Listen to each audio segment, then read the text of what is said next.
Salam, İki Sahil televiziyasında mən Tural İsmayılovun təqdimatında siyasi baxış verilişini izləyirsiniz. Bugün siyasi baxış verilişi 28 may Müstəqillik gününə təsadüf edir.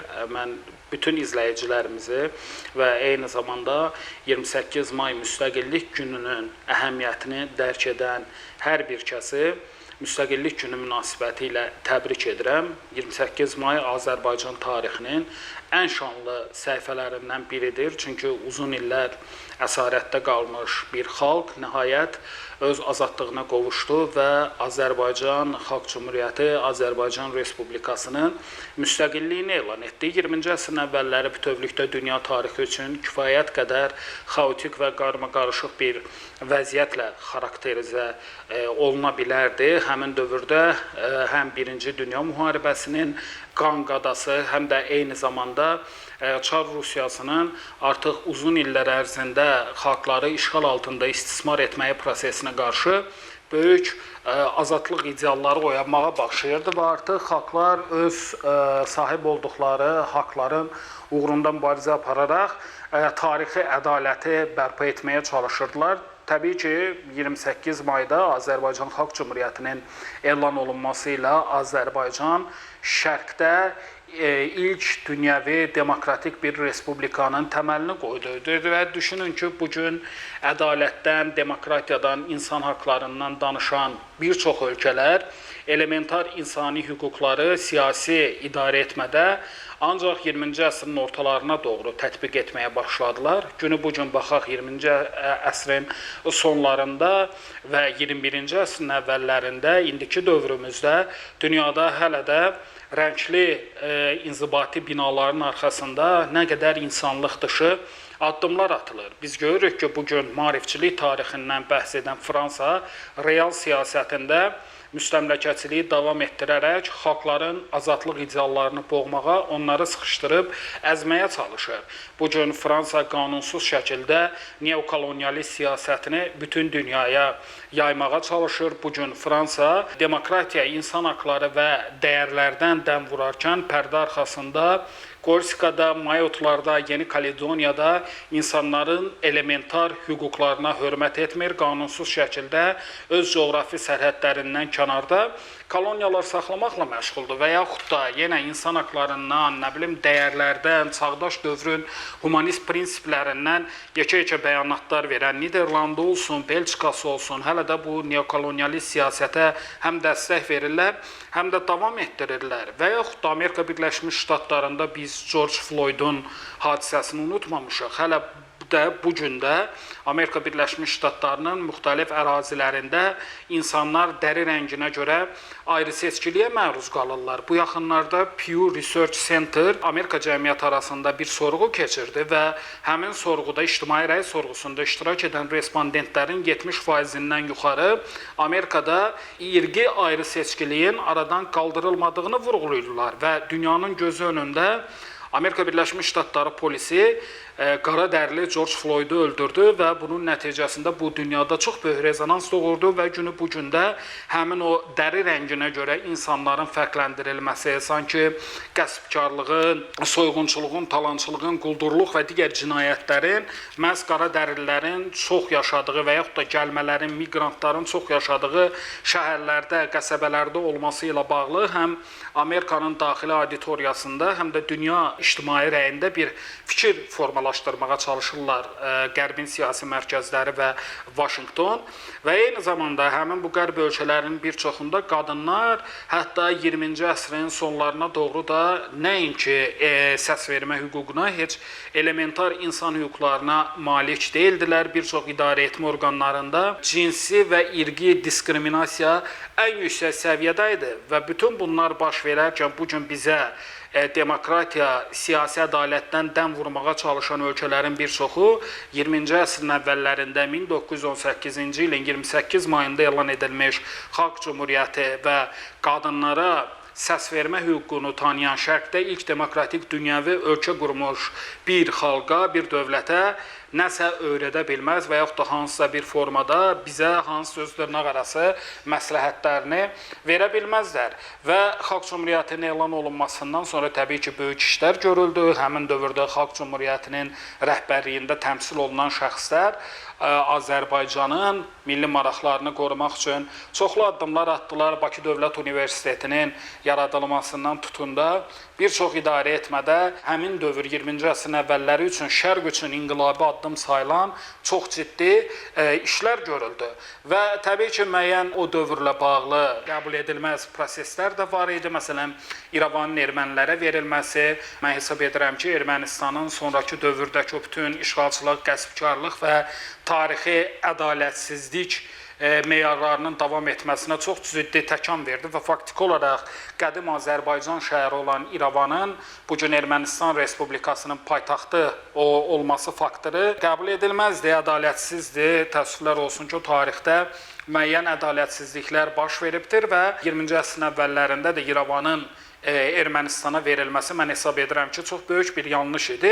Amma 28 may Azərbaycanın müstəqilliyinin elan edilməsi sonraki dövrdə ölkəmiz üçün böyük əhəmiyyətə malik idi. Baxmayaraq ki, bu müstəqilliyin yaşı çox az oldu və Sovet Sosialist Respublikaları İttifaqı zorla qurularkən Azərbaycanın müstəqilliyi də boğuldu özdə zoraki üsullarla.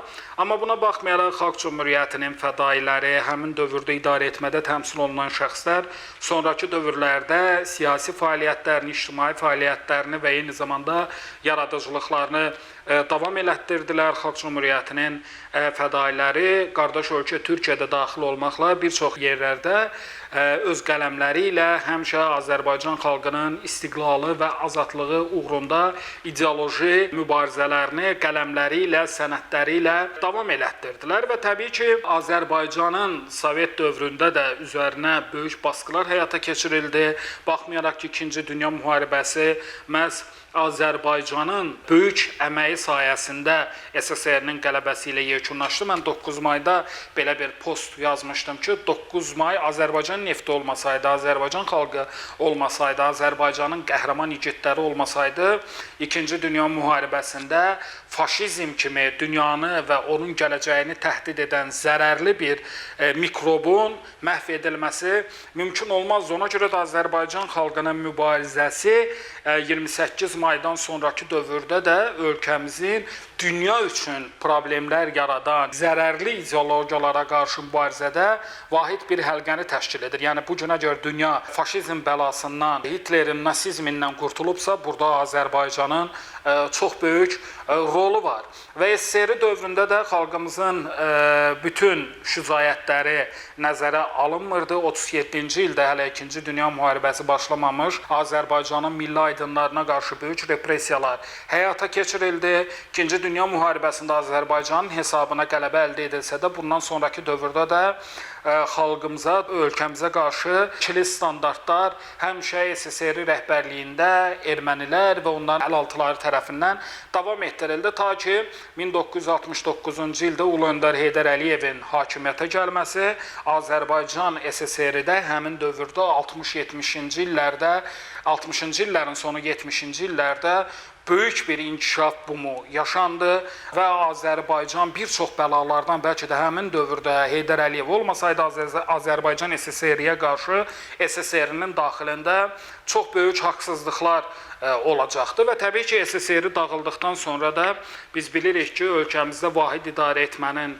olmaması 90-cı illərin əvvəllərində xaosun, qaraqışqırığın, yalançılığın və qeyri-səmmiliyin idarə etmə və siyasi institutlarda əsas trend halına gətirilməsi xalqımızı böyük bəlalarla üz-üzə qoymuşdur. 90-cı ildə 20 yanvar hadisəsi əsasında Qarbaçov və onun timsalındakı qatillərin insanlıq tarixindəki utancları idi və bundan sonraki dövrdə də ölkədəki siyasi hərc-mərclik, idarə etmə böhranı, ölkədə hakimiyyət institutlarının tamamilə sıradan çıxması təəssüflər olsun ki, o 1918-ci ilin 28 mayında müstəqil olmuş Azərbaycana yaraşmırdı.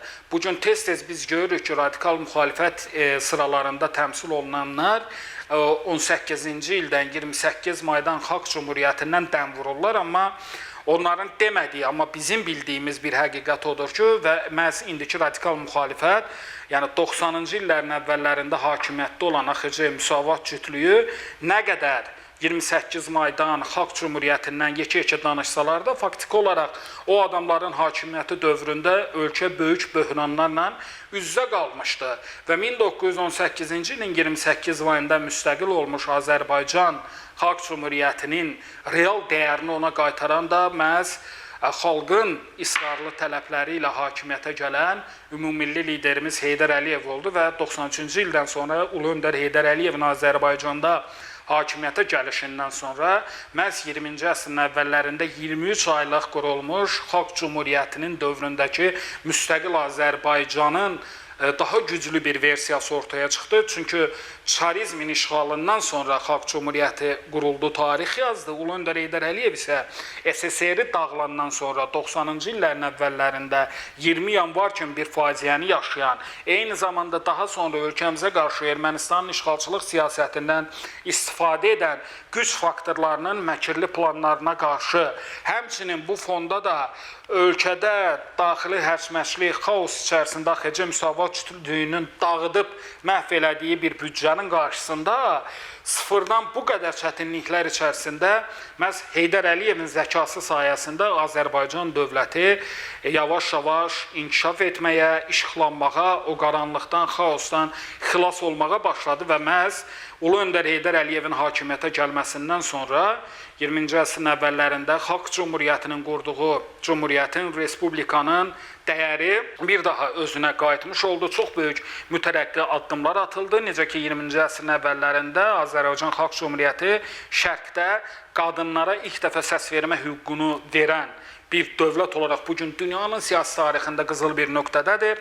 Ulu Öndər Heydər Əliyevin hakimiyyətə gəlişindən sonra 95-ci ildə konstitusiyamızın qəbul edilməsi, hansı ki bu il bilirik ki ölkəmizdə 2025 konstitusiya və suverenlik ili elan edilib cənab prezident İlham Əliyev tərəfindən, konstitusiyanın qəbulu prosesinin baş verməsi, çox böyük mütərəqqi addımlar, ölüm hökmünün Azərbaycanda ləğv edilməsi, Ulu Öndər Heydər Əliyevin gördüyü misilsiz, saysız işlərin içərisində xüsusi sadalayacağımız məqamlardır və eyni zamanda da Ulu Öndər Heydər Əliyevin Azərbaycan dövlətinin quruculuğunu inkişaf etdirməsi, ölkənin təməllərini gücləndirməsi nəticəsində Azərbaycan elə bir vəziyyətə gəlib çatdı ki, ölkəmiz ordu quruculuğu sayəsində lider oldu, iqtisadi, sosial və bir çox mənalarda regionun ən önəmli ölkəsinə çevrildi və məhz daha sonra cənab prezident İlham Əliyevin siyasi iradəsi və qətiyyətli zəkası sayəsində Ulu Öndər Heydər Əliyevin qoyduğu siyasi irs,